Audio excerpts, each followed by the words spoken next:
Really having a drug policy reform type presentation, or have you had them? So a lot of this, you think it's going to be kind of new to you? Okay. The reason I asked that question is because, as you can see, I had so many different presentations on it. And you really want to give the right presentation to the group of people you're presenting to. So before I get started here, I want to talk about one word real quick, and that is a very short three-letter word, and that is why. Why? You know, before you embark on anything, should ask that question, why? You know, not only why should you be concerned about it, or why should you get involved, but why are others involved? Before you get to the what, and before you get to the how, and you know, all that stuff, I think the most important question, word, is why. And I'm going to talk briefly about my why. As I talk a little bit about my background, I'm going to talk a little bit about my why. Law Enforcement Against Prohibition is an organization of law enforcement professionals. It began 10 years ago with 5 cops who had spent the majority of their careers enforcing drug policies, right there on the front lines of the war on drugs, dealing with all the violence and all the craziness. And after so many years fighting that battle, they realized that the goals of our drug policy, prohibition, weren't being accomplished. You know, reducing the crime, reducing addiction, reducing use, keeping it away from young people, preventing more drugs from coming into our country, and on and on. None of that was happening. It was actually getting worse. And he realized, a couple of these guys realized, wow, you know, we've been here before with alcohol prohibition in the 1920s. There's some shows on TV now that deal with alcohol. I mean, because you guys are very young, obviously, and I don't think any of you guys remember alcohol prohibition. I think there might be one or two people. But prohibition of alcohol didn't work back in the 1920s. And it was ended 13 years later when they repealed the 18th Amendment of the Constitution. The reason they repealed it is because there was too much violence associated with the policy. Not with drinking alcohol. We had the violence associated with drinking alcohol before Prohibition, during Prohibition, and we have it after Prohibition. We're always going to have that. But the policy compounded that issue tenfold, if not more. And here we are again today with prohibition of drugs, but not just in the United States, but on a global scale. So it's 100 times worse than alcohol prohibition in this country back in the 1920s. So these cops formed an organization. It started with cops, but then it expanded to the entire criminal justice realm. From beginning, first contact, making that arrest, cops, all the way to the end, parole and probation, the end of the system. So in between, you have judges, you have prosecutors, you have corrections officials, parole and probation agents, and even federal agents. And now we're all speaking out against a policy that not only has failed. You see, when you say something has failed, you think it's dormant, right? It just failed. No, this policy is extremely aggressive. Prison population is booming. Violence continues to be on the rise. There are more drugs available in our country now than ever before. It's very costly. And on and on and on. It's a very aggressive policy, but in the wrong way. So that's what we're about. We're trying to end this policy through our Speaker's Bureau. How did I become involved with Legal?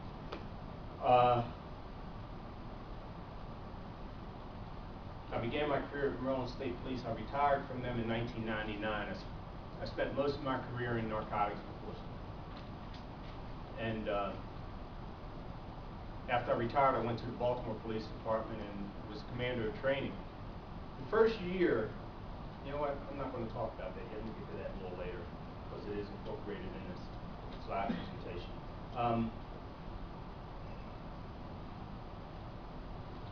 Something that I'm going to talk about a little later was my why. It at least introduced me to my why. Because when I was involved in, I was working in undercover. My first undercover assignment was right here, in this part of Prince George's County. I try to stay off the campus. There's too many girls on the campus and distract me. I was 21 years old, and just, but anyway. But I was assigned, my squad worked out of the College Park State Police Barracks, which was right there, 495 and on Route 1. Kind of sits down off of the roadway. And we had a squad of 6 undercover narcs working out of that barrack up there. And this was my first assignment, working undercover in this county. And I eventually ended up getting promoted and commanding multi-jurisdictional drug task forces in the western part of the state, from Garrett County, which is where WISP is, all the way down through Frederick, Washington County, all the way down here to the Washington metro area. And then I ended up commanding the Bureau of Drug and Criminal Enforcement for the northeast region of the state. But interesting enough, during this time, I actually thought that we could keep drugs out of our communities. I really thought that. I mean, and most of us did. A lot of us still do. Richard Nixon began the war on drugs, even though the first drug prohibition laws began back in the early 1900s, late 1800s, actually began with the Harrison Act, 1940. Opium, because opium used to be legal. But Richard Nixon was the one who really kicked it off, and where it started causing so much trouble for us in this country today. That's just a little bit about my career. You're going to hear more as I go through the presentation. So why don't I just go ahead and get started and move through that. These are my top 10 reasons, my why now for ending drug prohibition. There are many more, but these are my top 10. To reduce crime, to reduce disease, reduce addiction, death, reduce corruption. About refocusing police priorities to improve police relations. To defund criminals, to save our economy, to restrict drugs from our kids. And we can talk a little bit more about some of these, but many of these were the reason, so-called reason for prohibition in the first place. These are my top 10. As I was saying, opium used to be legal. You could go right into a drugstore and buy it. $4.85. You could buy it. But we, back then, thought that we had this addiction problem. And our country realized that 1.3% of the population were addicted to drugs in general.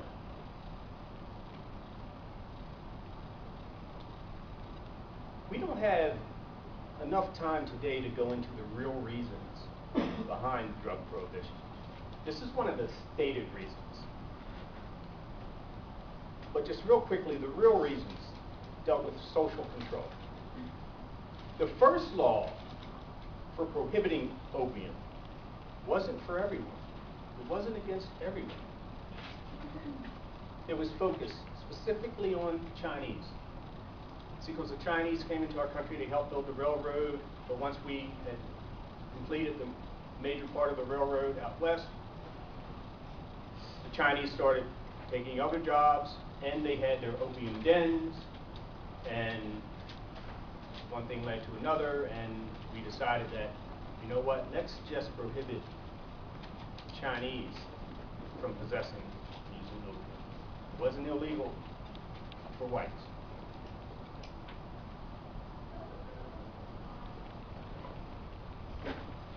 So, you guys familiar with supply and demand? Remember one of the things that I talked about, one of the goals was whether or not we could keep drugs out of the country?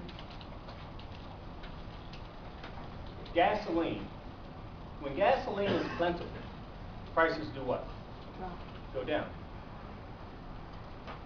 When they say we don't have enough, when refineries get shut down for whatever, hurricane, whatever their reason may be, prices go up because there's a so-called limited supply and demand.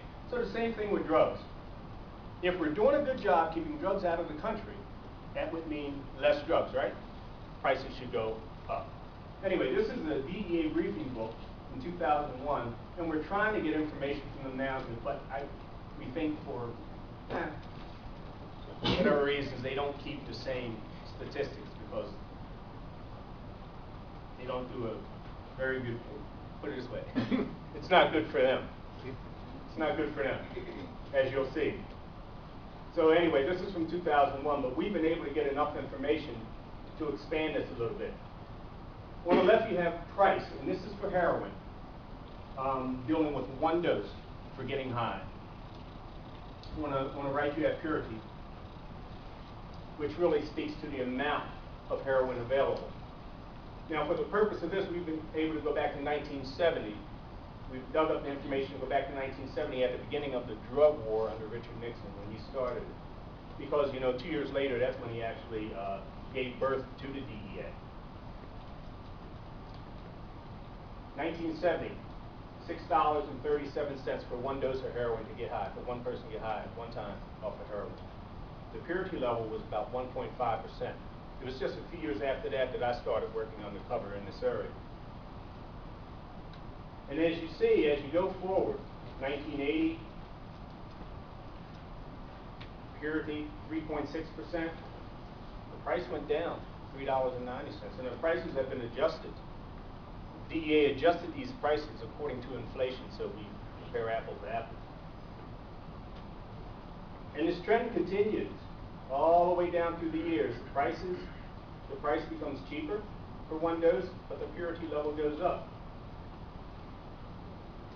80 cents at the end for one dose. Purity is 38%. Today, you can get heroin 80% pure, even higher in some cases. So more drugs are coming into the country than ever before. 1970, we were spending $100 million in this country on war on drugs. Then Richard Nixon literally bribed local law enforcement. See, it was really just a federal initiative back then for the most part. But then the feds brought in local law enforcement, and in 2003 we're looking at $50 billion from an enforcement perspective. And today it's up closer to around $70 billion. Over the past 4 decades, $1.3 trillion is what we've spent just on the enforcement side. I'm not talking about treatment, I'm not talking about education. Cops and prisons.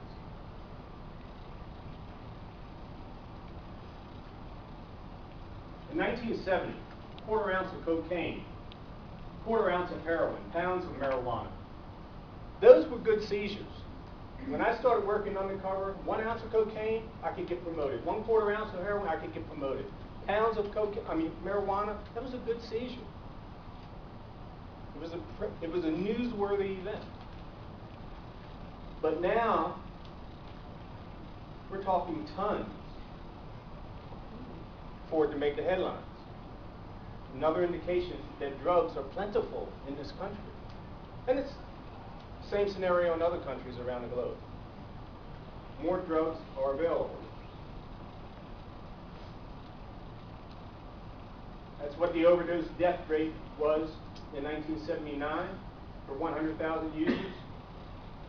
And as we continue moving forward through the years, seeing 2,141 deaths on the rise. That's the importance of the Good Samaritan laws that we're trying to put in place. SSDP is doing a wonderful job on that across the country. so that people can save lives. Arrest. Have any of you guys happen to read the book by Michelle Alexander yet, The New Jim Crow? Real quick, 2 books you need to read. You really got to read these, because The New Jim Crow deals with incarceration in this country and how it has escalated over the past 4 decades. It also deals with the disparity issues, which I'll touch on briefly today, about who's being arrested for drug crimes. The second book is called The Black Dragon by Joseph Cullen. He was an investigative reporter in New Jersey, and he was the one that broke the story in the 1980s on the New Jersey State Police and their profiling practices on the New Jersey Turnpike. And what the New Jersey State Police did, they then traveled across the country teaching police departments in 42 states on how to do drug interdiction on the highway. And that's why we have so many problems today across the country with profiling. Marijuana arrests in the United States. At the bottom of this chart is 1970, we go all the way up to 2005. First column is total drug arrests, and we have marijuana arrests, and then we have, all the way at the end, marijuana possession arrests. In 1970, for total drug arrests, 415,000 people were put in prison in that year. 500,000 people. But by 2005, almost 2 million people per year. Today, 2.3 million people in prison. And that's extremely costly in human cost and financially for this country. Of that 1.9 million total drug arrests, 42% for marijuana. 42%. 89% of the 42 are just for possession. Some people say that, well, an arrest isn't a big deal. We don't put people in prison for marijuana possession anymore. But so arrest isn't a big deal. But unfortunately, because of technology today and databases today, the courts can expunge your arrest and clear their records. But once you're arrested, it's in cyberspace, and it's there forever. It doesn't go away. So when you apply for a job, when the employer goes to an investigative company to do research on all of their applicants, that marijuana arrest will pop up. And there are other things that it will keep you out of, from housing to education, educational grants and what have you. Nonviolent drug offenses. In 1970, first of all, the blue line is for adults, in case you can't see it. The pink is for juveniles and yellow is for total. In 1970, as you can see, drug offenses, the arrests were extremely low. But in just a matter of years, we soared total drug arrests on that entire time, 39 million people. Today it's over 40 million, obviously, well over 40 million. And you can see the steep incline as the years, as we get closer to the 2000.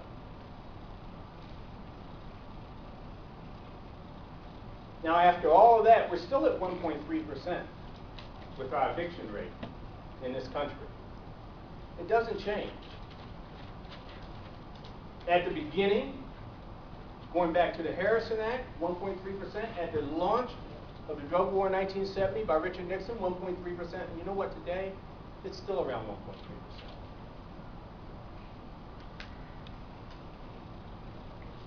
So nothing has changed in those 3 periods of time.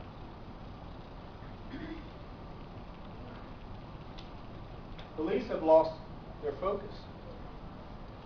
We spend so much time enforcing drug laws today. This is what happens with the other crimes of violence. And this comes from the FBI Department of Justice Uniform Crime Reporting System. All police agencies report their crimes. 2, murder, rape, robbery, aggravated assault, burglary, larceny, theft, motor vehicle theft. These are the crimes that we really paid attention to before the war on drugs.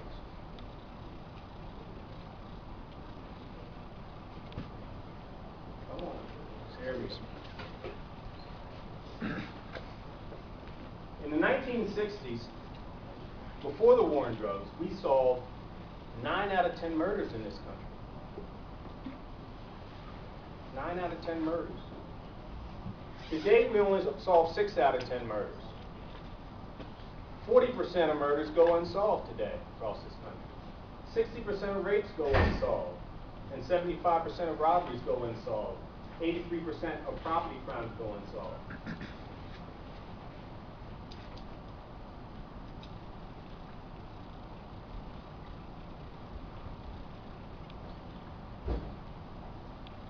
That's where we're at with murders today. Let's talk about, I really like this question because do you think this is true? Do you think it's easier to buy drugs like marijuana than alcohol today? I'm not going to ask this question of you guys, but I asked this question in a group once. I pulled out $40 and I gave $20 to one person and $20 to another person. I asked one person, if I asked you to go get me some alcohol, and I asked you to go get me some marijuana, who would come back first? And the person I gave the 20 to for the marijuana said, I don't have to go anywhere. So I don't ask that question anymore. Just ask it generally. But it's true, and you know, I know you guys know this, because even if you don't have it with you, all you have to do is pull out one of these and send a text to one of your friends or something, and someone will find it for you. But I'm sure there's, well, never mind. Let me just move away from this question. I don't want to get anyone in trouble. Really. So,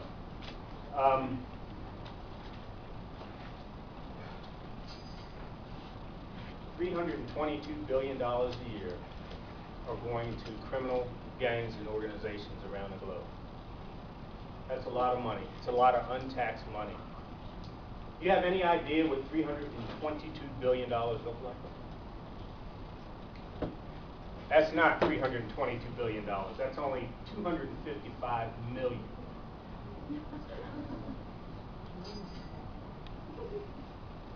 A room 1,288 times that size would be $322 billion. We're talking about a cash business.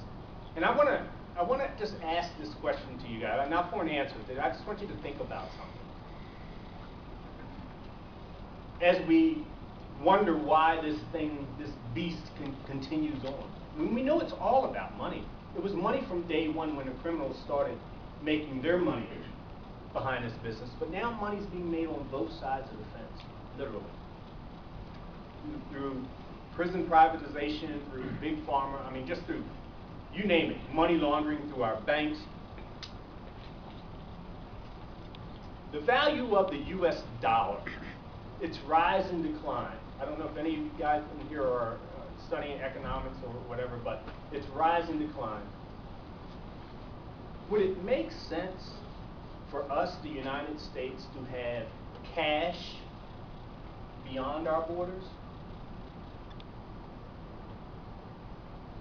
Think about that. This is a cash business. We don't take credit cards. You know, drug dealers don't use credit cards. They don't do electronic transfers. Maybe when they're laundering a billion here and there through the banks. But it's cash going from here across the border into Mexico and then on to other countries and places. Cash. You see, if other countries are holding our cash, not gold, but our cash, our green dollars, does that keep our value up? Or does it bring it down? Personally, I think it goes up. Because if other countries have our cash, if people have our cash, that's why you can go to Mexico and use US dollars to buy stuff. You can go to South America and pull out US dollars to buy stuff, and they'll take it. But try using pesos here in the United States, or euros here in the United States to buy stuff. Anyway, think about that. I think it benefits the US dollar to have it outside of our country. But anyway, they don't count their money. Can you imagine someone trying to count that money, even with one of those counters? What they do is they weigh it. They weigh it. That's how much money drug lords have coming into their coffers. The $1 million, a $100 bill weighs 37.1 pounds. Remember that.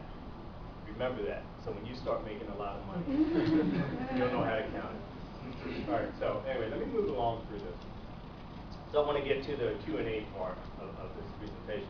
But anyway, the bottom line is we have to remove the profit motive from the business. We have to take the money out of it in order for us to have any success whatsoever in this 40-year, it's the worst public policy that this country has ever seen. It's the worst public policy since slavery. You can see why. But we have to end prohibition. Decriminalizing drugs in the Netherlands, Portugal, Mexico, Argentina, and Greece. And these are the years that they were decriminalized. No country has legalized drug use of any kind. But some people think that they have. Some people think that they have in the Netherlands and in other countries. They just decriminalize the use, meaning that for possession of small amounts, we won't send you to prison. So these countries are trying to do something, but they can't move on to legalization because of the UN treaty that we started. See, all of this started from the United States. That's where these drug policies began. But won't everyone, start using drugs if we moved on to legalization? Well, in the Netherlands, marijuana use by 10th graders is at 28%. Now, they have more liberal policies with marijuana, right? The coffee shops, where old people go drink coffee and smoke weed. But in the United States, where we have a 41% use rate. And we have tougher policies. Why is that? Just something to think about. In Portugal, any of you guys familiar with Portugal? What they did in Portugal? They didn't decriminalize possession of all drugs. Not just one, but all drugs. And they've taken a treatment and education approach. So the police are not arresting you for personal amounts. If they think that what they'll do, they refer you to counseling. They'll refer you for administrative sanctions, where they actually just bring you in, interview you, and determine whether or not you really have an addiction problem. Because, it's only a small portion of the population that do become addicted to drugs when they use it. So they'll make that determination, then they'll get you treatment, and they'll put you in a program, but they won't arrest you. Since then, and I think they're into like their 12th year of this policy now, drug use by 13 to 15-year-olds has decreased by 25%. They have a strong educational program. For 16 to 19-year-olds, it's dropped by 22%. Now, for the adult population, it did go up a little bit. I don't have a problem with that. I really don't. Overdose death rates for heroin decreased by 52%. Saving a lot of lives. How about HIV? New cases of HIV, or intravenous drug users, decreased by 71%. That is success.